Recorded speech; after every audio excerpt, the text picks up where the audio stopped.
Hello bankers. तो कैसे हैं आप लोग? I hope you are doing well. तो अगर आप treasury investment risk management diploma की प्रिपरेशन कर रहे हो तो आज का सेशन आपके लिए काफ़ी ज़्यादा इंपॉर्टेंट रहने वाला है, क्योंकि इस सेशन के अंदर हम पेपर वन के एक इंपॉर्टेंट टॉपिक डेरिवेटिव के बारे में पढ़ने वाले हैं। तो इस सेशन को आपको शुरू से लेकर एंड तक ज़रूर देखना है और अपने फ्रेंड्स एंड कलीग्स के साथ भी ज़रूर शेयर करना है ताकि वो भी इस सेशन का बेनिफिट ले सके। अब फटाफट से बिना किसी देरी के सेशन को स्टार्ट करते हैं। तो हम लोग डेरिवेटिव्स के बारे में पढ़ रहे थे। इसका पार्ट वन ऑलरेडी हमने प्रीवियस लेक्चर के अंदर कवर कर लिया है। तो आज इस लेक्चर में हम इसका पार्ट टू कवर करेंगे और डेरिवेटिव से रिलेटेड कुछ इंपॉर्टेंट कॉन्सेप्ट्स को डिस्कस करेंगे। तो आज का जो हमारा फर्स्ट टॉपिक है वो है करेंसी फ्यूचर। करेंसी फ्यूचर क्या होता है?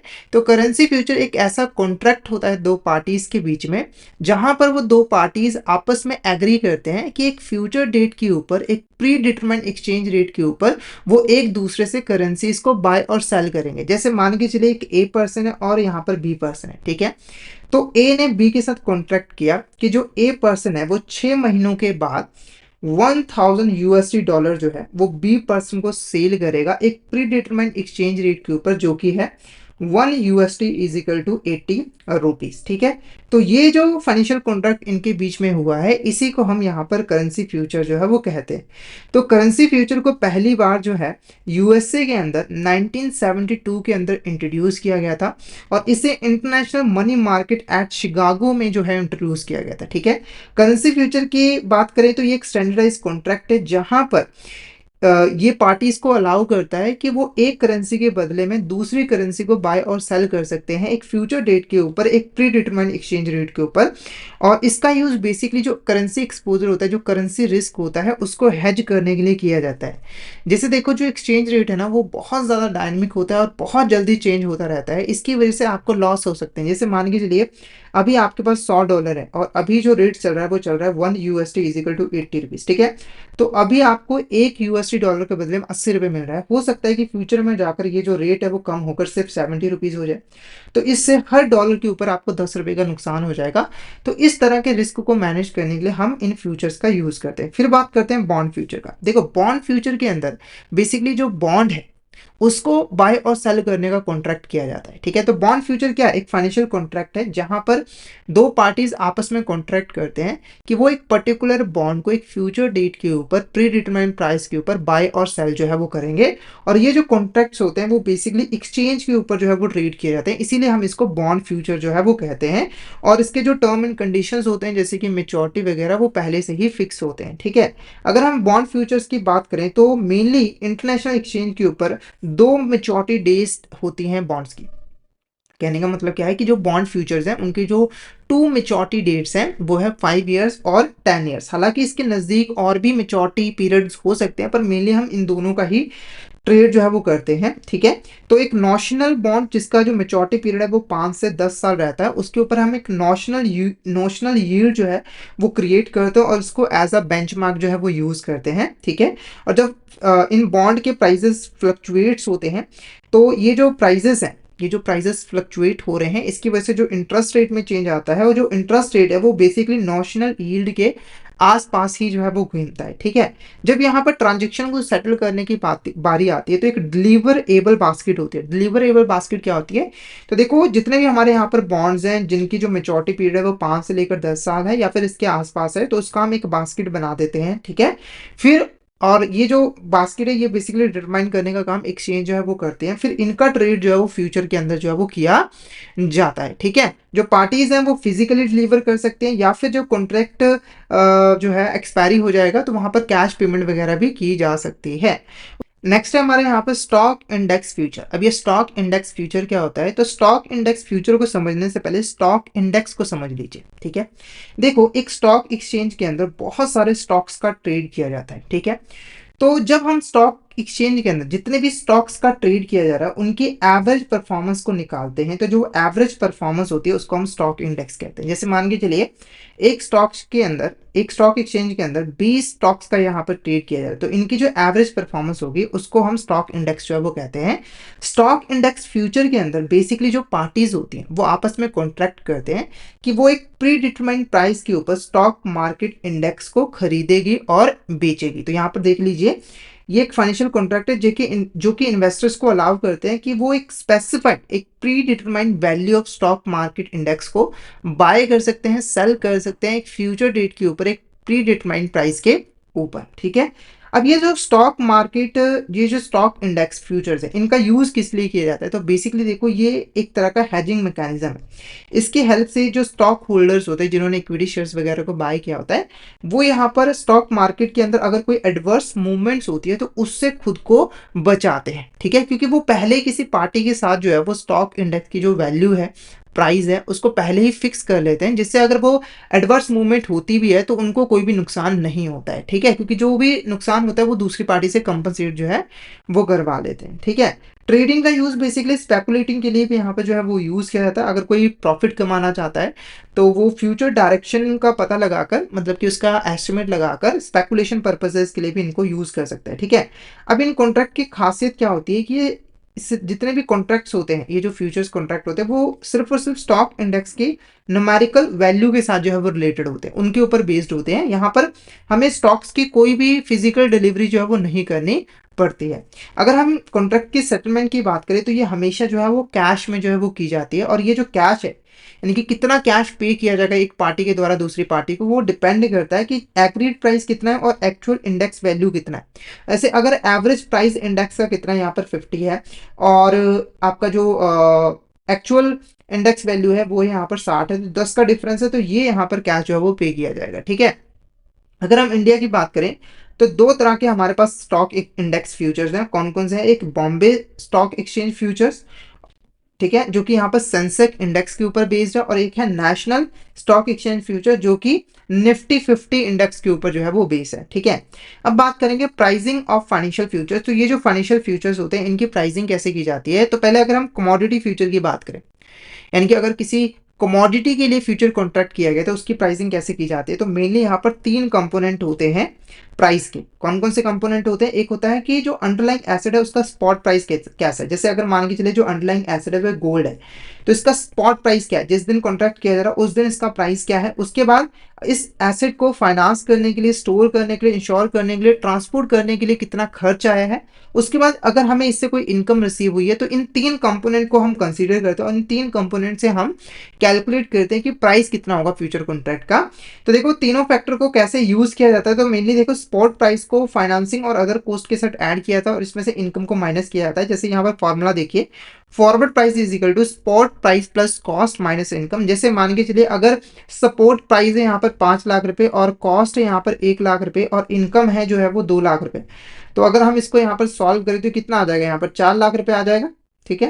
तो ये 4 लाख रुपए आपका फॉरवर्ड प्राइस जो है वो रहेगा। वैसे तो बहुत डिफिकल्ट मैकेनिज्म होता है प्राइसिंग का, जिस्ट मैं यहाँ पर आपको ओवरव्यू दे रहा हूँ। फिर आता है आपके यहाँ पर फाइनेंशियल फ्यूचर्स की। देखो फाइनेंशियल फ्यूचर के अंदर मेनली जो है जो फाइनेंसिंग कॉस्ट होती है, जैसे कि अगर आप लोन ले रहे हो तो वहां पर इंटरेस्ट रेट का फाइनेंसिंग कॉस्ट जो है वो कहोगे, तो यही सिर्फ इंपॉर्टेंट होती है। तो इसीलिए जब हम फाइनेंशियल फ्यूचर का प्राइसिंग करते हैं तो वहां पर हमारा जो फॉर्मूला होता है वो डिफरेंट होता है। तो future price is equal to support price into 1 plus R की पावर टी, जहां पर आर क्या है? रेट ऑफ इंटरेस्ट, और जो टी है वो है time period of the contract. ठीक है। अगर यहाँ पर जो कंपाउंडिंग है वो कंटिन्यूस बेसिस पे की जा रही है तो इस अबव फॉर्मूला के अंदर हमें कुछ मॉडिफिकेशन जो है वो करनी पड़ेंगे। वो मॉडिफिकेशंस क्या है?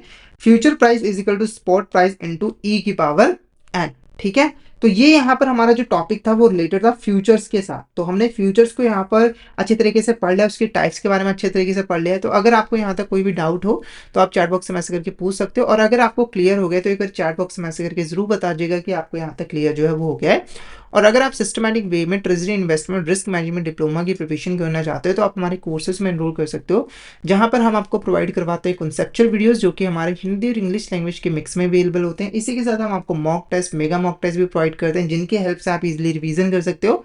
और ये जो हमारी लाइव क्लासेस होती हैं वो आपको रिकॉर्डेड फॉर्म में भी मिल जाती हैं। तो अगर आप अच्छे तरीके से प्रिपरेशन करना चाहते हो तो हमारा कोर्स आपके लिए बेस्ट कोर्स रहने वाला है।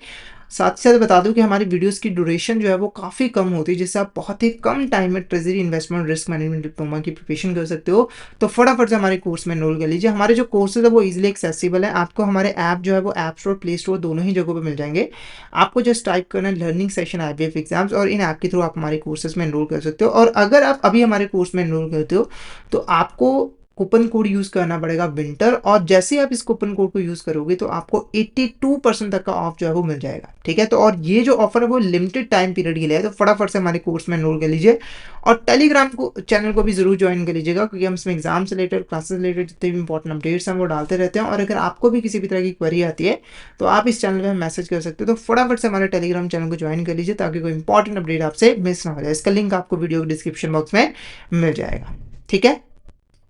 नेक्स्ट टॉपिक है हमारे यहाँ पर स्वैप्स, ठीक है। अब ये स्वैप क्या होता है, देखो स्वैप बेसिकली एक ऐसा फाइनेंशियल डेरिवेटिव कॉन्ट्रैक्ट होता है जहां पर दो पार्टीज आपस में एग्री करते हैं कि वो एक स्पेसिफाइड टाइम पीरियड के लिए आपस में कैश फ्लोज को एक्सचेंज करेंगे।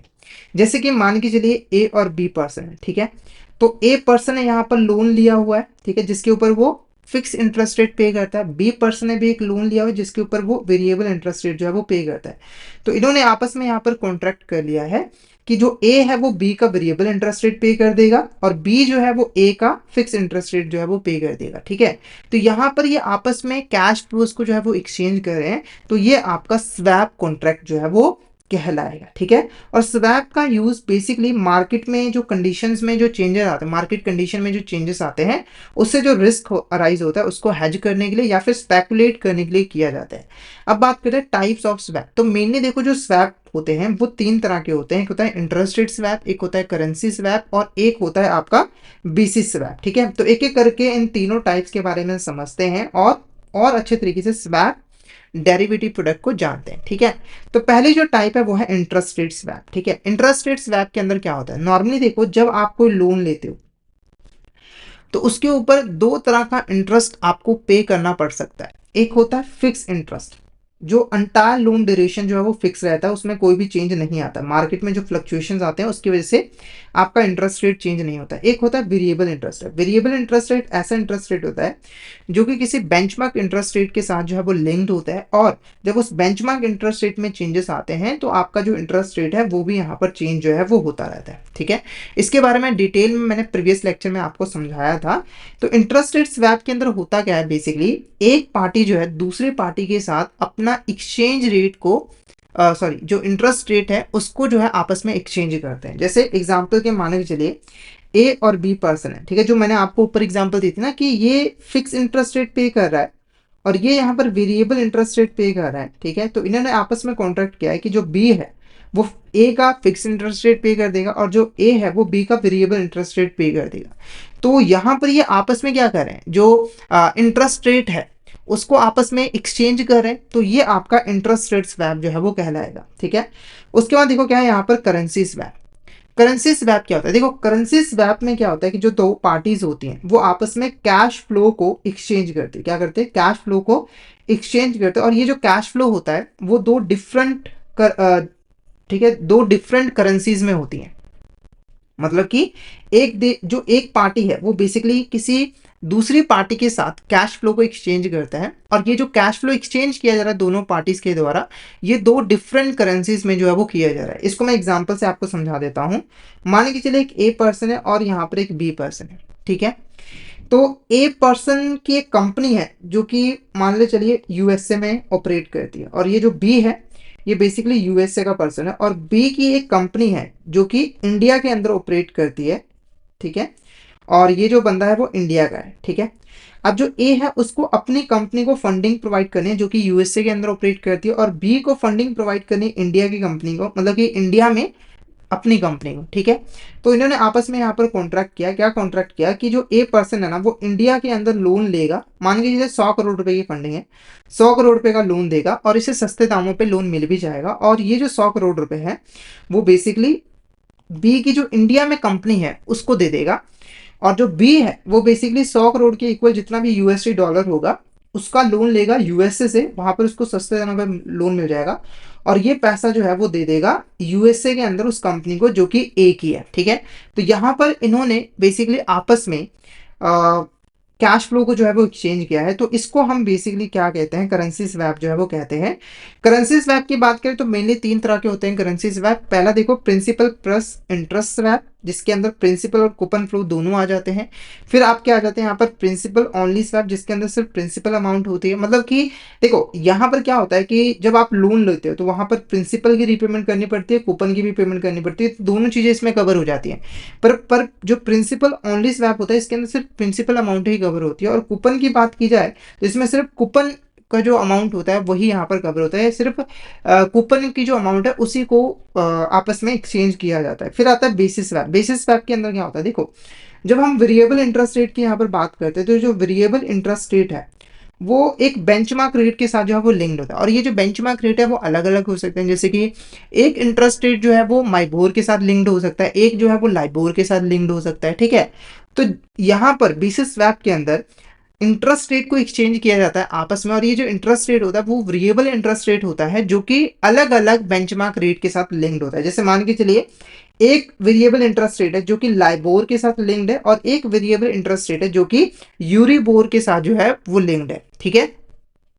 तो हम ये दो वेरिएबल इंटरेस्ट रेट जो कि डिफरेंट डिफरेंट बेंचमार्क रेट के साथ लिंक्ड है उनको आपस में एक्सचेंज करते हैं जब हम बेसिस स्वैप की यहाँ पर बात जो है वो करते हैं, ठीक है। अब बात करेंगे pricing of interest rate swap. तो ये जो इंटरेस्ट रेट स्वैप होता है इसकी प्राइसिंग जो है वो कैसे की जाती है, देखो इंटरेस्ट रेट स्वैप की प्राइसिंग करने के लिए सबसे पहले हमें यहाँ पर जो इंटरेस्ट पेमेंट्स होती है, इंटरेस्ट पेमेंट्स होते हैं, चाहे वो फिक्स इंटरेस्ट है चाहे वेरिएबल इंटरेस्ट है, उसकी प्रेजेंट वैल्यू को निकाला जाता है। जैसे मान के चलिए आपने एक साल के बाद 10,000 रुपये फिक्स इंटरेस्ट पे करना है और 15,000 रुपये वेरिएबल इंटरेस्ट पे करना है। तो आपने क्या करना है, इसकी आज के टाइम में क्या वैल्यू है, जब आप कॉन्ट्रैक्ट कर रहे हो आज के टाइम में क्या वैल्यू है वो आप निकालोगे, यानी कि प्रेजेंट वैल्यू इन दोनों की जो है वो निकालोगे। और इनिशियली अगर हम बात करें तो इनकी जो नेट प्रेजेंट वैल्यू है दोनों ही इंटरेस्ट पेमेंट्स की वो इक्वल होनी चाहिए।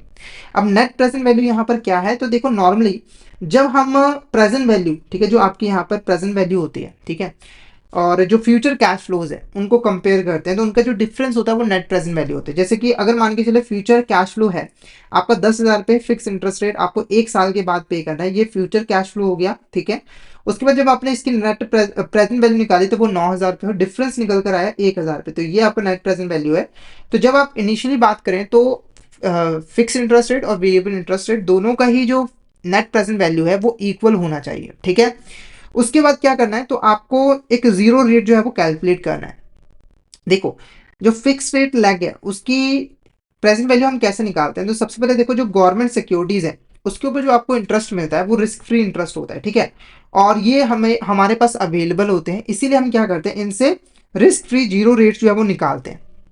अब ये रिस्क फ्री जीरो रेट्स निकलता कैसे है, तो गवर्नमेंट सिक्योरिटीज के जो यील्ड कर्व्स होते हैं उनका यूज करते हैं हम रिस्क फ्री जीरो रेट निकालने के लिए, यानी कि सपोर्ट रेट निकालने के लिए। फिर इसका यूज करके हम फिक्स इंटरेस्ट रेट जो होता है उसकी जो वैल्यू होती है उसकी प्रेजेंट वैल्यू निकालते हैं। उसके बाद देखो फ्लोटिंग लैग की बात करें, यानी कि फ्लोटिंग इंटरेस्ट रेट की जब प्रेजेंट वैल्यू निकालने की बात आती है तो वो थोड़ा सा अनसर्टेन होता है। अनसर्टेन होने का मतलब क्या है कि उसको निकालना थोड़ा सा डिफिकल्ट होता है, क्योंकि आपके पास आपको नहीं पता होता है कि फ्यूचर में कितना इंटरेस्ट रेट जो है वो चेंज होने वाला है। इसके लिए हम एक कंप्लायंट फॉरवर्ड यील्ड कर्व जो है वो बनाते हैं, और इस यील्ड कर्व की यूज से हम यहाँ पर जीरो रेट जो है वो डेवलप करते हैं, क्योंकि हमें एक जीरो रेट यानी कि सपोर्ट रेट की जरूरत होती है ना। तो यहाँ पर क्योंकि हमारे पास यील्ड कर्व अवेलेबल नहीं है तो हम एक इम्प्लाइड फॉरवर्ड यील्ड कर्व बनाते हैं अपने अपने हिसाब से, फिर उससे जीरो रेट को जो है वो कैलकुलेट करते हैं, फिर ठीक है। उसके बाद जो भी आप प्रेजेंट वैल्यू निकालते हो उसको आपस में इक्वेट किया जाता है, दोनों साइड्स को इक्वल किया जाता है, यानी कि प्रेजेंट वैल्यू को आपस में इक्वल किया जाता है। जब आप इक्वल करते हैं तो आपको एक रेट मिलता है, ठीक है, आपको एक रेट मिलता है जिसका नाम होता है बेस रेट, और इस बेस रेट का यूज करके आप स्वैप की प्राइसिंग जो है वो करते हो, ठीक है।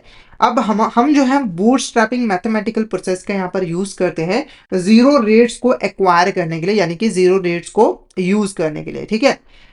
इससे फायदा क्या होता है कि एक इंटरमीडिएट कैश फ्लो जो है वो एलिमिनेट हो जाते हैं, साथ के साथ जो री इन्वेस्टमेंट की जो अजम्पशन होती है जो कि अच्छी अजम्पशन नहीं है उसे भी हम रिमूव जो है वो कर पाते हैं। तो इस तरीके से इंटरेस्ट रेट स्वैप की प्राइसिंग की जाती है। एक एग्जांपल भी हमारे पास यहाँ पर गिवन है, देखो पैरासाइड बैंक है उसने यहाँ पर एक overnight index swap notional principal 10 crore के मतलब कॉन्ट्रैक्ट किया है, और उसने एग्री किया है कि वो MIBOR overnight floating rate fixed payment of 8% के बदले में रिसीव करेगी, यानी कि वो माइबोर लिंक्ड जो भी इंटरेस्ट रेट होगा वो पे करेगी बदले में मतलब कि बदले में मतलब जो 8% का इंटरेस्ट रेट है उसके बदले में। फिर से समझा देता हूँ कि जो पैराडाइज बैंक है उसके पास 8% इंटरेस्ट फिक्स इंटरेस्ट है, इसके बदले में ये चाहती है कि मुझे माइबोर ओवरनाइट का फ्लोटिंग रेट जो है वो मिल जाए, ठीक है।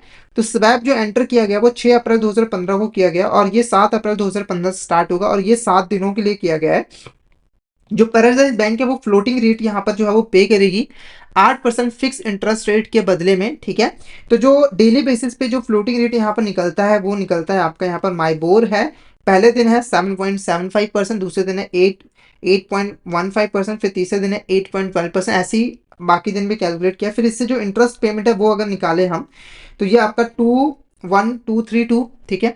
उसके बाद इसको ऐड करने के बाद आपकी प्रिंसिपल अमाउंट जो है वो ये बन जा रही है। फिर आपकी जो इंटरेस्ट पेमेंट है वो 2233 आ जाता है, ठीक है। ऐसे जब आप इसका यहाँ पर टोटल निकालोगे, जो टोटल इंटरेस्ट आपको पे करना है वो है 1,53,738 रुपए, यानी कि 1,53,738 रुपीज, ठीक है। तो और अगर हम यहाँ पर फिक्स लेग की बात करें तो वो कितना निकल रहा है यहाँ पर 1,53,424, इसका डिफरेंस निकाले तो जो नेट डिफरेंस है वो है 340, ठीक है। तो ये यहाँ पर जो है वो पे करना पड़ेगा किसे, आपको पैराडाइज बैंक को, मतलब पैराडाइज बैंक यहाँ पर पे करेगी दूसरी पार्टी को 314 रुपीज, ठीक है।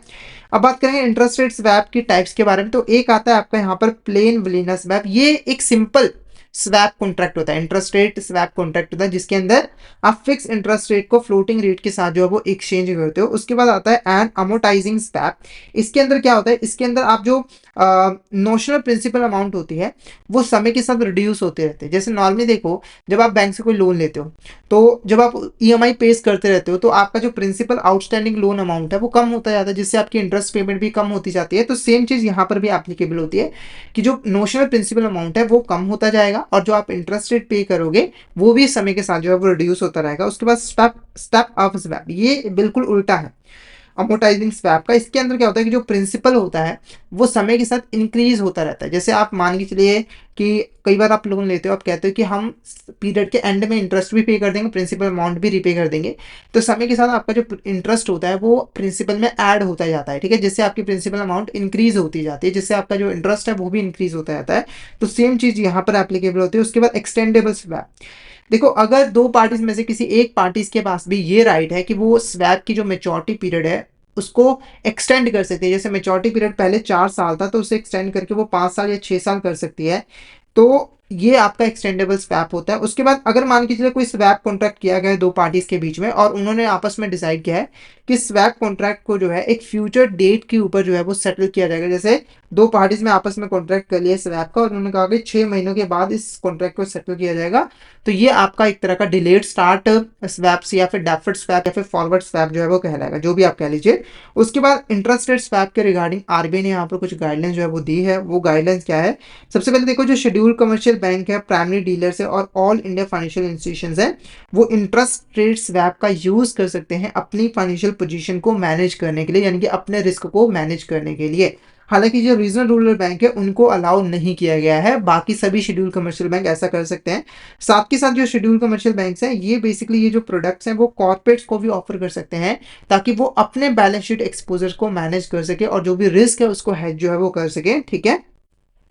उसके बाद जो पार्टिसिपेंट्स हैं उनके लिए ज़रूरी है कि जो आपके स्वैप कॉन्ट्रैक्ट्स हैं उनको परफॉर्म करने के लिए उनके पास एडुकेट इंफ्रास्ट्रक्चर होना चाहिए और रिस्क मैनेजमेंट सिस्टम जो है वो होना चाहिए मार्केट में एंटर करने से पहले। जो बेंचमार्क रेट है, ठीक है, वो बेसिकली यहाँ पर नेचुरली जो है वो मार्केट के अंदर अराइज होना चाहिए सप्लाई एंड डिमांड के डायनामिक्स के बेसिस पे, रादर देन कि कोई यहाँ पर रेगुलेटर या फिर सेंट्रल अथॉरिटी बेंचमार्क रेट को फिक्स करे। अगर ऐसा होता है तो वो सही तरीका नहीं होगा डील करने के लिए।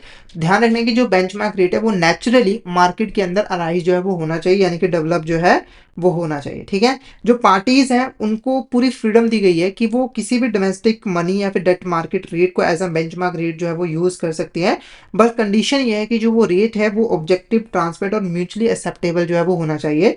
उसके बाद मिनिमम और maximum size of notional principal amount, इसके ऊपर कोई भी रिस्ट्रिक्शन नहीं होती, यानी कि मैक्सिमम नोशनल प्रिंसिपल अमाउंट कितना होगा ये मार्केट के साइज के ऊपर डिपेंड करता है, ठीक है, ना कि कोई यहाँ पर पर्टिकुलर रिस्ट्रिक्शन जो है वो लगाई जाती है।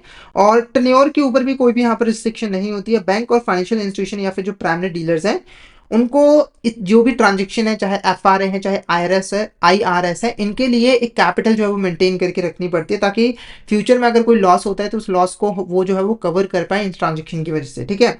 उसके बाद ये जो ट्रांजेक्शन है, चाहे वो हेजिंग के लिए यूज़ की जा रही है या फिर मार्केट मेकिंग पर्पजेस के लिए यूज़ की जा रही है, तो इनको सेपरेटली जो है वो रिकॉर्ड जो है वो करना पड़ेगा, ठीक है। और जो पार्टिसिपेंट्स है उनको इन ऑपरेशंस के रिगार्डिंग जो इन्फॉर्मेशन है वो रेगुलरली बेसिस पे रिपोर्ट के फॉर्म में monetary policy department of RBI को सबमिट करवानी पड़ेगी फोर्टनाइटली बेसिस के ऊपर। तो ये कुछ इंपॉर्टेंट यहाँ पर फीचर्स हैं। सबसे पहले बैंक और फाइनेंशियल इंस्टीट्यूशंस खुद भी यूज कर सकती हैं, वो कॉर्पोरेट्स को भी ऑफर कर सकती हैं। प्रिंसिपल नोशनल जो नोशनल प्रिंसिपल अमाउंट है उसके ऊपर ना तो कोई मिनिमम रिस्ट्रिक्शन है ना ही मैक्सिमम रिस्ट्रिक्शन है, ये सिर्फ मार्केट के ऊपर डिपेंड करता है। साथ ही टेन्योर के ऊपर भी कोई रिस्ट्रिक्शन नहीं है, और कैपिटल भी यहाँ पर मेंटेन करके रखनी पड़ती है बैंकों को और प्राइमरी डीलर्स को। तो ये कुछ इंपॉर्टेंट फीचर्स है। उस नेक्स्ट टॉपिक हमारा यहाँ पर है ऑप्शन, ठीक है। अब ये ऑप्शन क्या होता है, देखो ऑप्शन एक ऐसा फाइनेंशियल कॉन्ट्रैक्ट होता है जहां पर जो बायर होता है, जिसने ऑप्शन कॉन्ट्रैक्ट को बाय किया होता है, उसके पास एक राइट होता है कि वो एक पर्टिकुलर एसेट को एक फ्यूचर डेट के ऊपर बाय और सेल कर सकता है एक प्री डिटरमाइंड प्राइस के ऊपर। जैसे एग्जांपल के मान के चले A और B पर्सन है, ठीक है। तो A ने B के साथ यहाँ पे जो है वो कॉन्ट्रैक्ट किया है कि जो A पर्सन है वो B पर्सन को 6 महीनों के बाद एक कार जो है जिसकी वैल्यू 10 लाख रुपए है वो यहाँ पर सेल करेगा, ठीक है। और B को वो कार जो है वो खरीदनी पड़ेगी। तो ये जो कॉन्ट्रैक्ट हुआ है ना इनके बीच में, ये आपका ऑप्शन जो है वो कहलाएगा, और ये बेसिकली यहाँ पर बायर कहलाएगा जिसने इस कॉन्ट्रैक्ट को बाय किया है, और ये यहाँ पर जो है वो सेलर जो है वो कहलाएगा, ठीक है। अब देखो बायर के पास राइट है, बायर के पास एक राइट है कि वो इस कार को B को 6 महीनों के बाद जो है वो 10 लाख के प्राइस के ऊपर सेल कर सकता है। पर ध्यान में रखना है कि ये राइट ऑब्लिगेशन नहीं होता है, सिर्फ ऑप्शन होता है। यानी कि ये चाहे तो इस राइट को यूज कर भी सकता है, यानी कि इस कार को B को सेल भी कर सकता है 6 महीनों के बाद, अगर चाहे तो इसे रिजेक्ट भी कर सकता है, यानी कि इस कॉन्ट्रैक्ट को ये कैंसिल भी कर सकता है, ठीक है। यही खासियत होती है ऑप्शन कॉन्ट्रैक्ट की कि जो बायर है उसके पास राइट तो होता है कि वो एक पर्टिकुलर एसेट को एक फ्यूचर डेट के ऊपर बाय और सेल कर सकता है एक प्री डिटरमाइंड प्राइस के ऊपर, पर वो राइट ऑब्लिगेशन नहीं होती है, सिर्फ ऑप्शन होती है। चाहे तो उस राइट को एक्सरसाइज कर सकता है, यूज कर सकता है, अदरवाइज वो नहीं भी कर सकता है, ठीक है। अगर उसका मन करे, जैसे मान के चले फ्यूचर में जाकर कार के प्राइसेस 15 लाख रुपए हो गए, तो वो B को सेल करने की बजाय उसको मार्केट में भी जो है वो सेल कर सकता है, ठीक है। तो ऑप्शन एक कॉन्ट्रैक्ट होता है जहां पर जो बायर होता है उसके पास एक राइट होता है, और ये राइट ऑब्लिगेशन नहीं होता है, कि वो एक specified quantity of underlying asset को एक स्पेसिफिक प्राइस के ऊपर खरीद और बेच जो है वो सकता है, ठीक है। और नॉर्मली ये जो अंडरलाइंग एसेट होती है वो फिजिकल कमोडिटी होती है, जैसे कि व्हीट, राइस, कॉटन, गोल्ड और फाइनेंशियल इंस्ट्रूमेंट जैसे कि इक्विटी स्टॉक, स्टॉक इंडेक्स और बॉन्ड, ठीक है। अब बात करते हैं टाइप ऑफ ऑप्शंस की। तो जो ऑप्शंस होते हैं वो मेनली दो तरह के होते हैं, एक होता है कॉल ऑप्शन और एक होता है पुट ऑप्शन। पहले अगर हम यहाँ पर कॉल ऑप्शन की बात करें, देखो कॉल ऑप्शन बाय करने का राइट प्रोवाइड करता है, यानी कि कॉल ऑप्शन के अंदर जो बायर है उसके पास राइट है कि वो एक पर्टिकुलर एसेट को एक फ्यूचर डेट के ऊपर एक प्री डिटरमाइंड प्राइस पे बाय कर सकता है। जैसे मान के चले A और B पर्सन है, ठीक है। तो A ने B के साथ यहाँ पर कॉन्ट्रैक्ट किया कि जो A पर्सन है वो B से 100 USD डॉलर जो है वो 80 रुपए के प्राइस पे जो है वो खरीदेगा। इसके पास राइट है कि वो यहाँ पर 100 USD डॉलर 80 रुपए के प्राइस के ऊपर B से खरीद सकता है, पर ये ऑब्लिगेशन जो है वो नहीं है, ठीक है। तो ये जो ऑप्शन है ये आपका यहाँ पर कॉल ऑप्शन कहलाएगा, जहां पर पर्सन को बाय करने का राइट जो है वो मिल रहा है, ठीक है। अब देखो ध्यान में रखना है कि अगर हम सेलर की बात करें, देखो सेलर की ऑब्लिगेशन क्या है कि वो एसेट को सेल करेगा, और बायर के पास राइट है कि वो एसेट को बाय करेगा, ठीक है। और ध्यान में रखना है कि जो सेलर है, जैसे यहाँ पर जो सेलर है, ठीक है, उसकी तो ऑब्लिगेशन होती ही होती है, यानी कि अगर बायर ने राइट अपना एक्सरसाइज कर लिया ना तो सेलर को अपना काम करना ही पड़ेगा। जैसे यहाँ पर अगर हम कॉल ऑप्शन की बात करें तो जो आपका सेलर है, ठीक है, जैसे B पर्सन है उसको जो USA डॉलर है वो सेल करनी ही पड़ेगी, ये कंपलसरी होता है। यहाँ पर कोई ऑप्शन अवेलेबल नहीं होती, बायर के पास ऑप्शन होती है पर सेलर के पास ऑप्शन नहीं होती, ठीक है। फिर आता है पुट ऑप्शन। पुट ऑप्शन के अंदर जो बायर होता है उसे बेसिकली सेल करने का राइट मिलता है, यानी कि वो एक अंडरलाइंग एसेट को एक पर्टिकुलर प्राइस के ऊपर जो है वो सेल कर सकती है एक फ्यूचर डेट के ऊपर, ठीक है। जो सेलर है पुट ऑप्शन के अंदर उसके पास एक राइट होता है, और सेलर के पास सच राइट यहाँ पर नहीं होता है, ठीक है। सेलर जो है वो बेसिकली अंडरलाइंग एसेट को सेल करेगी कंपल्सरी, इसके पास राइट नहीं होता, इसको तो सेल करना ही पड़ता है। अब यहाँ पर कुछ इंपॉर्टेंट टर्मिनोलॉजी की बात करेंगे जो कि यहाँ पर यूज किए जाते हैं ऑप्शन कॉन्ट्रैक्ट के अंदर। सबसे पहले जो टर्मिनोलॉजी है वो है अंडरलाइंग। अंडरलाइंग का मतलब वो सिक्योरिटी या फिर एसेट है जिसके लिए ऑप्शन कॉन्ट्रैक्ट जो है वो किया गया है। जैसे 10 लाख की जो कार थी उसके ऊपर अगर ऑप्शन कॉन्ट्रैक्ट किया गया है तो वो आपकी अंडरलाइंग एसेट जो है वो कहलाएगी। फिर आता है आपका यहाँ पर ऑप्शन प्रीमियम। ऑप्शन प्रीमियम यहाँ पर क्या होता है, देखो जो प्राइस पे किया जाता है, देखो बायर जो है उसको फ्री में राइट नहीं मिलता है बाय और सेल करने का, उसके लिए उसको एक प्राइस जो है वो पे करना पड़ता है सेलर को, क्योंकि सेलर ऐसे ही फ्री में जो है वो रिस्क नहीं लेगा, उसको एक प्राइस जो है वो चाहिए होता है और उस प्राइस को हम ऑप्शन प्रीमियम जो है वो कहते हैं। उसके बाद आता है आपका यहाँ पर स्ट्राइक प्राइस और एक्साइज प्राइस। इसका क्या मतलब होता है, देखो स्ट्राइक प्राइस एक्साइज प्राइस वो प्राइस होता है, प्रीडिटरमाइंड प्राइस होता है जिसके ऊपर एसेट को बाय और सेल जो है वो किया जाता है फ्यूचर डेट के ऊपर, ठीक है। उसके बाद एक एक्सपिरेशन डेट होता है। एक्सपायरेशन डेट बेसिकली वो डेट होती है जहां पर जो ऑप्शन होता है वो एक्सपायर हो जाता है और इस डेट से पहले पहले ही जो ऑप्शन राइट होता है उसे यूज करना जरूरी होता है बायर के लिए। उसके बाद है एक्साइज डेट। एक्साइज डेट वो डेट होती है जहां पर ऑप्शन को एक्चुअली में एक्साइज जो है वो किया जाता है। फिर आता है आपका यहाँ पर ओपन इंटरेस्ट। ओपन इंटरेस्ट क्या है, तो बेसिकली देखो एक पर्टिकुलर टाइम पर एक मार्केट के अंदर जितने भी ऑप्शन कॉन्ट्रैक्ट आउटस्टैंडिंग है यानी कि जिनको अभी तक सेटल नहीं किया गया, उसकी जो टोटल अमाउंट होती है उसी को हम ओपन इंटरेस्ट जो है वो कहते हैं। उसके बाद आता है आपका यहाँ पर ऑप्शन होल्डर। ऑप्शन होल्डर क्या होता है, देखो ऑप्शन होल्डर बेसिकली वो पर्सन होता है जो कि ऑप्शन को बाय करता है, जिसके पास राइट होता है कि वो एक एसेट को फ्यूचर डेट पर बाय और सेल कर सकता है एक प्रीडिटरमाइंड प्राइस के ऊपर। उसके बाद होता है आपका ऑप्शन सेलर और राइटर। ये बेसिकली वो पर्सन होता है जो कि राइट सामने वाले पर्सन को देता है, यानी कि ये आपका सेलर होता है जिसकी ऑब्लिगेशन होती है कि वो एक पर्टिकुलर एसेट को फ्यूचर डेट पर बाय और सेल करेगा बायर को, ठीक है। उसके बाद आता है ऑप्शन क्लास। ऑप्शन क्लास क्या होता है, तो देखो ऑप्शन क्लास एक पर्टिकुलर टाइप की जितनी भी ऑप्शंस होती हैं, मतलब कि एक मान के चलिए यहाँ पर एक अंडरलाइन इंस्ट्रूमेंट है जैसे ऑल सेंसेक्स कॉल ऑप्शन, ठीक है, ऑल सेंसेक्स पुट ऑप्शन, मतलब एक पर्टिकुलर टाइप है हमारी यहाँ पर ऑप्शन की। एक एक अंडरलाइंग एसेट के रिगार्डिंग जितने भी ऑप्शंस यहाँ पर लिस्टेड है उसी को हम ऑप्शन क्लास कहते हैं। फिर आता है आपका ऑप्शन सीरीज। ऑप्शन सीरीज क्या होते हैं, तो जितने भी यहाँ पर ऑप्शन कॉन्ट्रैक्ट हैं एक क्लास के अंदर और जिसकी एक्सप्रेशन डेट और जो स्ट्राइक प्राइस है वो सेम है, तो वो आपका एक ऑप्शन सीरीज जो है वो बन जाता है, ठीक है। अब बात करेंगे यूरोपियन और अमेरिकन स्टाइल और ऑप्शन, ठीक है। तो इनके बीच में जो डिफरेंस है बस इसका ही है कि आप जो राइट है, ये जो राइट है आपको मिलता है ऑप्शन कॉन्ट्रैक्ट को बाय करते वक्त, इसको आप कब एक्सरसाइज कर सकते हो। अगर अमेरिकन स्टाइल ऑप्शन की बात करें तो ये जो राइट है बाय और सेल करने का, इसे आप एक्सपायरेशन डेट से पहले पहले यूज जो है वो कर सकते हो, यानी कि एक्सप्रेशन डेट के ऊपर भी कर सकते हो। जैसे 15 तारीख को अगर ये ऑप्शन आपका एक्सपायर हो रहा है तो आप इससे पहले भी कर सकते हो और इस डेट के ऊपर भी कर सकते हो। यूरोपियन काइंड की अगर यहाँ पर बात करें तो आप इस ऑप्शन को सिर्फ और सिर्फ जो एक्सप्रेशन डेट है, यानी कि जिस दिन आपका ऑप्शन एक्सपायर होगा, जैसे 15 तारीख को एक्सपायर होगा तो आप उसी दिन इसको यूज कर सकते हो और कोई डिफरेंस नहीं है। उसके बाद बात करते हैं इन the money, at the money और आउट ऑफ मनी ऑप्शन। इसका क्या मतलब, पहले अगर हम कॉल ऑप्शन की बात करें तो देखो एट द मनी यहाँ पर क्या होता है। एट द मनी क्या होता है, देखो अगर ऑप्शन का जो स्ट्राइक प्राइस है वो अंडरलाइंग एसेट प्राइस के इक्वल है तो ये आपका एट द मनी जो है वो कहलाएगा। जैसे मान के चलिए अगर कोई एसेट है जिसका जो स्ट्राइक प्राइस है वो है यहाँ पर 50,000 रुपीज और उसका उस अंडरलाइंग एसेट का जो मार्केट प्राइस है वो भी 50,000 रुपीज है, तो ये आपका क्या कहलाएगा, ये कहलाएगा कि जो ऑप्शन है वो एट द मनी है, ठीक है। उसके बाद है call option set to be in the money. अब इन द मनी क्या होता है, अगर जो स्ट्राइक प्राइस है वो यहाँ पर अंडरलाइंग एसेट प्राइस से कम है, जैसे मान के चलिए कि जो स्ट्राइक प्राइस है वो है यहाँ पर 40,000 और जो मार्केट प्राइस है वो आपका यहाँ पर 50,000 रुपीज है, ठीक है। तो ये आपका कहलाएगा ऑप्शन इन द मनी। क्या कहलाएगा आपका यहाँ पर, ऑप्शन इन द मनी, ठीक है। उसके बाद आता है आपका call option is out of the money. इसका क्या मतलब होता है, अगर जो स्ट्राइक प्राइस है वो अंडरलाइंग एसेट प्राइस से ज्यादा होता है, जैसे अगर जो स्ट्राइक प्राइस है वो आपका यहाँ पर मान के चलिए 40,000 है और जो अंडरलाइंग एसेट प्राइस है वो 30,000 रुपये है, तो हम यहाँ पर क्या कहेंगे कि जो कॉल ऑप्शन है वो आउट ऑफ द मनी है। क्या कहेंगे हम, जो आपका यहाँ पर कॉल ऑप्शन है वो आउट ऑफ द मनी है। पुट ऑप्शन में सब कुछ उल्टा होता है, बस एक चीज को छोड़कर। अगर हम एट द मनी की बात करें तो पुट ऑप्शन में भी सेम है, यानी कि जो स्ट्राइक प्राइस है अगर वो अंडरलाइंग एसेट प्राइस यानी कि अंडरलाइंग एसेट के मार्केट प्राइस के इक्वल है तो हम कहेंगे कि जो ऑप्शन है वो एट द मनी है। पर इन द मनी के अंदर उल्टा है, अगर जो स्ट्राइक प्राइस है वो सपोर्ट प्राइस जो है अंडरलाइंग एसेट का उससे ज़्यादा होगा। अगर जो स्ट्राइक प्राइस है वो अंडरलाइंग एसेट की सपोर्ट प्राइस से ज़्यादा यानी कि मार्केट प्राइस से ज़्यादा होगा, तो हम कहेंगे कि जो ऑप्शन है वो इन द मनी है।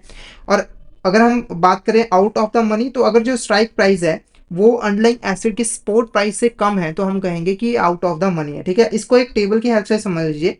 इन द मनी का मतलब कॉल ऑप्शन के अंदर क्या है, अगर स्ट्राइक प्राइस जो है वो spot price of underlying asset से कम होगा, और पुट ऑप्शन के अंदर क्या है, अगर स्ट्राइक प्राइसेस जो है वो ज्यादा होगा spot price of underlying asset से, तब हमारा कहलाएगा इन the money. At the money तो सेम है, ठीक है, स्ट्राइक प्राइस जो है वो स्पॉट प्राइस के इक्वल होना चाहिए। उसके बाद आउट ऑफ द मनी की बात करें तो जो स्ट्राइक प्राइस है वो बेसिकली जो स्पॉट प्राइस है अंडरलाइंग एसेट का उससे ज़्यादा होना चाहिए। और पुट ऑप्शन के अंदर क्या है, जो स्ट्राइक प्राइस है वो spot price of underlying asset से कम होना चाहिए। ओके, अब बात करेंगे यहाँ पर intrinsic value of the option. Intrinsic value of option का यहाँ पर क्या मतलब है। अगर हम इंट्रिंसिक वैल्यू की बात करें तो इंट्रिंसिक वैल्यू बेसिकली एक ऑप्शन कॉन्ट्रैक्ट का रियल वैल्यू है, या फिर आप इसको इस तरीके से समझिए कि ऑप्शन कॉन्ट्रैक्ट करने पर आपको जो प्रॉफिट होता है उसी को हम इंट्रिंसिक वैल्यू ऑफ ऑप्शन जो है वो कहते हैं। जैसे मान के चलिए अगर आपका जो स्ट्राइक प्राइस है वो 40,000 पे है, आप किसी एसेट को अगर बाय कर रहे हो और मार्केट प्राइस जो है वो 40,000 पे, ठीक है, तो सॉरी ये आपका मान स्ट्राइक प्राइस 40,000 रुपीज़ है। तो देखो अगर आप 40,000 रुपये में खरीद रहे हो 50,000 रुपये की चीज़, यानी कि आपके पास कॉल ऑप्शन था और आपने 40,000 रुपये में उसको खरीदा, मार्केट प्राइस उसका 50,000 रुपये, तो आपने 40 का खरीदा, 10,000 रुपये का आपका यहाँ पर जो है वो प्रॉफिट हो जाएगा, क्योंकि आप इमिडिएटली बेसिस पे इसे जो है वो सेल कर सकते हो। ठीक है, तो ये जो इंट्रिंसिक वैल्यू वो कैसे निकलती है, अगर हम जो ऑप्शन कॉन्ट्रैक्ट है उसको इमिडिएटली बेसिस पे जो है वो एक्साइज कर पाते हैं। अब ये जो इंट्रिंसिक वैल्यू होती है ऑप्शन की वो हमेशा पॉजिटिव होती है या फिर जीरो होती है, कभी भी नेगेटिव नहीं हो सकती है। अगर हम कॉल ऑप्शन की बात करें तो अगर जो स्ट्राइक प्राइस है वो अंडरलाइंग एसेट के प्राइस से कम है, मार्केट प्राइस से कम है, तो यहाँ पर इंट्रिंसिक वैल्यू होगी आपकी ऑप्शन की। जैसे यहाँ पर मैंने आपको बताया ये कॉल ऑप्शन की ही एग्जांपल है, ठीक है, कॉल ऑप्शन की एग्जांपल है, आपके पास राइट है, आप एसेट को बाय कर सकते हो। ठीक है, तो अगर आप एसेट को बाय करते हो, मान लीजिए आप 40,000 रुपये का आप बाय करते हो, ठीक है, तो ये जो स्ट्राइक प्राइस है वो आपके मार्केट प्राइस है जो आपका अंडरलाइंग एसेट उससे कम है, तो आपको इंट्रिंसिक वैल्यू रिसीव होगी क्योंकि आपको प्रॉफिट होगा। अगर हम पुट ऑप्शन की बात करें तो यहाँ पर जो स्ट्राइक प्राइस है वो ग्रेटर देन होना चाहिए अंडरलाइंग एसेट प्राइस से। क्यों, क्योंकि अगर मान के चलिए आपका जो स्ट्राइक प्राइस है 60,000 है और जो अंडरलाइंग एसेट की वैल्यू 50,000 रुपये, तो आप जो है वो सेल करोगे 60,000 रुपीज़ है, क्योंकि यहाँ पर आपके पास सेल का राइट है, और एक्चुअली में 50,000 रुपये की, तो 10,000 का आपका प्रॉफिट हो जाएगा, तब इंट्रिंसिक वैल्यू जो है निकल कर आएगी। कॉल ऑप्शन के लिए आप कैसे कैलकुलेट करते हो, intrinsic value is equal to spot price minus strike. और अगर हम पुट ऑप्शन की बात करें तब कैसे यहाँ पर जो है वो निकलता है, तो सपोर्ट प्राइस में से आपको स्ट्राइक को जो है वो माइनस करना पड़ता, सॉरी, अगर हम यहाँ पर पुट ऑप्शन की बात करें इंट्रिंसिक वैल्यू निकालने के लिए तो आपको स्ट्राइक प्राइस में से सपोर्ट प्राइस को जो है वो माइनस करना पड़ता है। अब यहाँ पर हम कुछ फैक्टर्स की बात करेंगे जो कि ऑप्शन की वैल्यू को अफेक्ट कर सकते हैं, यानी कि इन फैक्टर्स के ऊपर ऑप्शन की जो वैल्यू है वो डिपेंड करती है। तो इन फैक्टर्स को हम ब्रॉडली टू कैटेगरीज में डिवाइड कर सकते हैं। एक होता है क्वांटिफाइबल फैक्टर्स, जिसके अंदर पहला जो फैक्टर है वो है अंडरलाइंग स्टॉक प्राइस, स्टॉक का क्या प्राइस है, फिर उसके बाद strike price of the option, option का स्ट्राइक प्राइस क्या है, फिर उसके बाद अंडरलाइंग जो स्टॉक है उसकी वोटैलिटी यहाँ पर कितनी है, मतलब कि उसके प्राइसेस में कितना यहाँ पर चेंज वगैरह आता रहता है, टाइम ऑफ एक्सप्रेशन यहाँ पर क्या है, और रिस्क फ्री इंटरेस्ट रेट यहाँ पर क्या है। ये कुछ फैक्टर्स हैं जिनके ऊपर डिपेंड करता है। फिर आपका आता है यहाँ पर नॉन क्वांटिफाइएबल फैक्टर्स। नॉन क्वांटिफाइएबल फैक्टर्स ये क्या होते हैं, तो देखो मतलब ऐसे फैक्टर जिनको हम क्वांटिफाई जो है वो नहीं कर सकते। तो देखो जो मार्केट पार्टिसिपेंट्स होते हैं उनके जो एस्टिमेट्स होते हैं अंडरलाइंग एसेट की फ्यूचर वोटैलिटी से रिलेटेड वो डिफरेंट होते हैं। ठीक है, तो मार्केट पार्टिसिपेंट्स के एस्टिमेट्स क्या है उनके ऊपर डिपेंड करता है कि आपके प्रीमियम का क्या प्राइस होगा, यानी कि ऑप्शन की क्या वैल्यू होगी।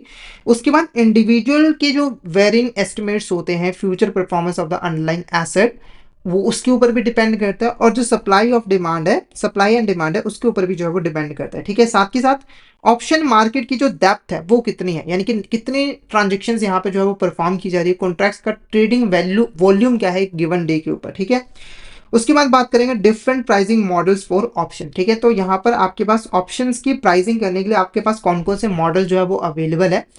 तो मेनली देखो, ये जो थ्योरेटिकल ऑप्शन प्राइसिंग मॉडल्स है इनका यूज किया जाता है ट्रेडर्स के द्वारा, ताकि वो ऑप्शन की फेयर वैल्यू को कैलकुलेट कर सके, रियल वैल्यू को कैलकुलेट कर सके और उसके हिसाब से बिडिंग कर सके। ठीक है, क्योंकि देखो अगर वो प्राइस ही नहीं एस्टिमेट करेंगे तो वो सही से सेल परचेज कर नहीं पाएंगे, तो ये जरूरी है। अब दो पॉपुलर प्राइसिंग मॉडल्स की हम यहाँ पर बात करेंगे। पहला जो प्राइसिंग मॉडल है वो है ब्लैक स्कोल्स मॉडल। क्या है आपका यहाँ पर? Black Scholes model. और इस मॉडल का मानना है कि यहाँ पर जो अंडरलाइंग एसेट है उसके प्राइसेस में जो चेंज आता है ना, उस चेंज को हम नॉमिनल डिस्ट्रीब्यूशन के थ्रू जो है वो रिप्रेजेंट कर सकते हैं, क्योंकि जो परसेंटेज चेंज आता है यहाँ पर अंडरलाइंग एसेट के प्राइसेस में, वो बेसिकली नॉर्मल डिस्ट्रीब्यूशन को फॉलो करता है।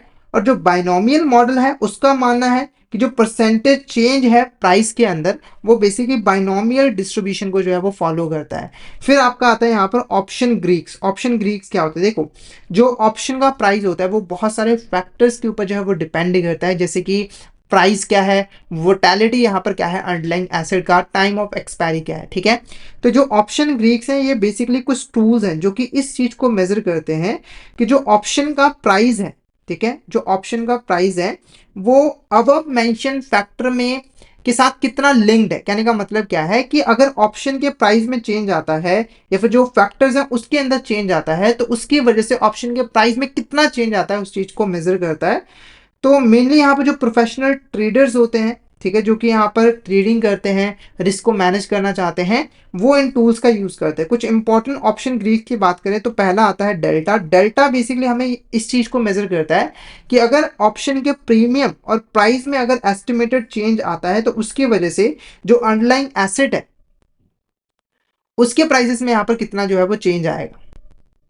ठीक है, तो ये एस्टिमेट करता है बेसिकली यहाँ पर कि अगर अंडरलाइंग एसेट के प्राइस में चेंज आता है तो उसकी वजह से आपका जो ऑप्शन है उसका जो प्रीमियम है, जो प्राइस है, उसके अंदर जो है वो कितना चेंज जो है वो आ जाएगा। ठीक है, उसके बाद है गामा। गामा किस चीज को मेजर करता है? तो ये बेसिकली डेल्टा में जो चेंज आता है, अगर मान के चलिए जो अंडरलाइंग एसेट है उसके प्राइस में अगर चेंज आता है तो उसकी वजह से जो डेल्टा है उसमें कितना चेंज आ रहा है उसको मेजर करता है, उसको एस्टिमेट करता है। उसके बाद है वेगा। वेगा किस चीज को मेजर करता है?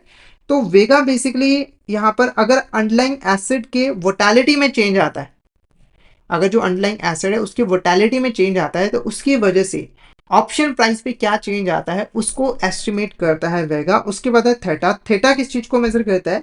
ये बेसिकली यहाँ पर अगर ऑप्शन के जो एक्सपायरी का जो टाइम पीरियड है उसके अंदर अगर चेंज आता है तो उसकी वजह से ऑप्शन प्राइस में क्या चेंज आएगा उसको जो है वो मेजर करता है। उसके बाद है RHO।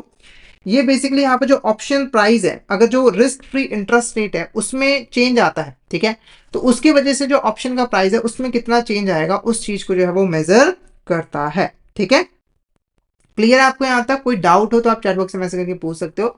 नेक्स्ट टॉपिक है हमारे यहाँ पर स्टॉक इंडेक्स ऑप्शंस। तो स्टॉक इंडेक्स ऑप्शन के अंदर बेसिकली जो स्टॉक इंडेक्स होता है उसको फ्यूचर डेट के ऊपर खरीदा और बेचा जाता है। यानी कि जो इन्वेस्टर होता है उसके पास एक राइट होता है कि वो एक पर्टिकुलर वैल्यू ऑफ इंडेक्स को फ्यूचर डेट के ऊपर बाय और सेल जो है वो कर सकता है। तो ये जो इंडेक्स है वो इन्वेस्टर्स को ऑप्शन देता है कि वो ब्रॉड मार्केट का एक्सपोजर जो है वो कर सकते हैं, उसको गेन जो है वो कर सकते हैं, और एक ट्रेडिंग डिसीजन की हेल्प से वो बहुत सारे ट्रांजेक्शन को जो है वो मैनेज कर पाते हैं। उसके बाद है ऑप्शन ऑफ इंडिविजुअल स्टॉक। तो यहाँ पर एक अंडरलाइंग एसेट जो है वो एक इक्विटी स्टॉक होता है। यानी कि जो पार्टीज होते हैं वो आपस में एग्रीमेंट करते हैं कि वो आपस में एक इक्विटी स्टॉक को फ्यूचर डेट पर खरीदेंगे और बेचेंगे। अगर हम अमेरिकन स्टाइल ऑप्शंस की बात करें तो इन्हें कैश फॉर्म में सेटल किया जाता है या फिर फिजिकल डिलीवरी करके सेटल जो है वो किया जाता है। और जो प्रीमियम होता है वो पर शेयर जो है वो कोट किया जाता है, पर जो कॉन्ट्रैक्ट होता है वो नॉर्मली लार्ज नंबर शेयर जैसे कि 100 शेयर्स इनके लिए जो है वो किया जाता है। फिर आता है इंटरेस्ट रेट ऑप्शन। तो इंटरेस्ट रेट ऑप्शन मेनली दो तरह के होते हैं, एक इंटरेस्ट रेट, एक कैप और एक है फ्लोट। इंटरेस्ट रेट कैप की बात करें तो ये एक ऐसा ऑप्शन है जहां पर जो बोरोवर है, ठीक है, जो बोरोवर है वो अपने आप को इंटरेस्ट रेट के बढ़ने से जो नुकसान होता है ना उससे बचा सकता है। कहने का मतलब क्या है कि जो इंटरेस्ट रेट कैप है इसके अंदर जो बायर्स है वो बेसिकली नॉर्मली एक बोरोवर होता है और उसका पर्पस क्या होता है कि वो खुद को बचाना चाहता है इंटरेस्ट रेट के बढ़ने से जो लॉस होने वाला है। देखो नॉर्मली अगर इंटरेस्ट रेट बढ़ेगा, अगर हम एक बोरोवर के पॉइंट ऑफ व्यू से बात करें, तो अगर इंटरेस्ट रेट बढ़ जाता है जैसे 9 से 10% हो जाता है, तो उसे 1% ज़्यादा पे करना पड़ेगा जो कि उसका लॉस है। तो इससे बचने के लिए जो बायर है वो इंटरेस्ट रेट कैप का जो है वो यूज़ करता है। अब होता क्या है इसमें, तो जो बायर है उसके पास एक राइट होता है कि अगर एक पर्टिकुलर लिमिट से इंटरेस्ट रेट बढ़ता है, जैसे कि जो कॉन्ट्रैक्ट किया गया वो 9% ये सीलिंग है, और इससे अगर इंटरेस्ट रेट बढ़ता है जैसे कि 10% हो गया तो 1% का डिफरेंस हो गया, तो जो बायर है ना वो सेलर से 1% का जो इंटरेस्ट है वो रिसीव करेगा, ठीक है, जिससे कि उसे कोई भी यहाँ पर लॉस ना हो। उसके बाद है floor interest rate swap. Floor interest rate swap क्या होता है, तो यहाँ पर जो बायर है वो खुद को प्रोटेक्ट करता है इंटरेस्ट रेट के गिरने की वजह से जो लॉस होता है। नॉर्मली ये लेंडर होता है, तो मान के चलिए अगर कोई पर्सन यहाँ पर लोन देता है, अगर कोई पर्सन यहाँ पर लोन देता है और उसने सोचा 10% का इंटरेस्ट होगा मेरा प्रॉफिट होगा, पर इंटरेस्ट रेट कम होकर 5% रह गया, जिससे अब उसे लॉस हो रहा है। तो इस तरह के लॉस से खुद को बचाने के लिए जो लैंडर्स होते हैं वो फ्लोर इंटरेस्ट रेट स्वैप का जो है वो यूज करते हैं। ठीक है, क्लियर आपको यहाँ तक? कोई डाउट हो तो आप चैट बॉक्स में मैसेज करके पूछ सकते हो। नेक्स्ट आप बात करते हैं ऑप्शन स्ट्रैटेजीज की। तो ऑप्शन स्ट्रैटेजीज के अंदर बेसिकली जो, अगर हम इंडिविजुअल बात करें तो हम कॉल पुट ऑप्शन दोनों का यहाँ पर यूज करते हैं। पहले अगर हम लॉन्ग कॉल की यहाँ पर बात करें, देखो लॉन्ग कॉल ऑप्शन की एक ऐसी स्ट्रैटेजी होती है जहां पर हम एक कॉल ऑप्शन को बाय करते हैं, यानी कि हम एक राइट को बाय करते हैं कि हम एक पर्टिकुलर एसेट को फ्यूचर में बाय कर सकते हैं सामने वाले पर्सन से, ताकि अगर जो प्रोडक्ट है, जो कमोडिटी है, जो अंडरलाइंग एसेट, उसके प्राइस फ्यूचर में बढ़ जाए तो उससे हमें लॉस जो है वो ना रहे। ठीक है, उसके बाद शॉर्ट कॉल के अंदर क्या होता है, शॉर्ट कॉल के अंदर शॉर्ट कॉल एक ऐसी ऑप्शन स्ट्रैटेजी होती है जिसके अंदर हम कॉल ऑप्शन को जो है वो सेल करते हैं। क्या करते हैं, कॉल ऑप्शन को सेल करते हैं। ठीक है, मतलब कि आप दूसरे वाले पर्सन को राइट दे रहे हो कि वो हमसे एक पर्टिकुलर एसेट को जो है वो बाय कर सकते हो, और आप शॉर्ट कॉल का यूज तब करते हो अगर आपको लगता है कि जो अंडरलाइंग एसेट है उसका प्राइस जो है वो फ्यूचर में बढ़ने वाला है, ताकि अगर आप उसको सेल करो तो आपको यहाँ पर प्रॉफिट जो है वो हो सके। तो आज का जो हमारा टॉपिक है वो यहीं पे ओवर होता है। तो आई होप आज का सेशन आपको अच्छा लगा होगा। अगर आपको किसी भी तरह का डाउट आता है तो आप चैट बॉक्स में मैसेज करके पूछ सकते हो, और अगर आपको क्लियर हो गया तो अगर मैसेज करके जरूर बता दीजिएगा कि आपको यहाँ तक क्लियर जो है वो हो गया। ठीक है, तो आज के लिए इतना ही, मिलते हैं नेक्स्ट क्लास में। Thank you so much everyone.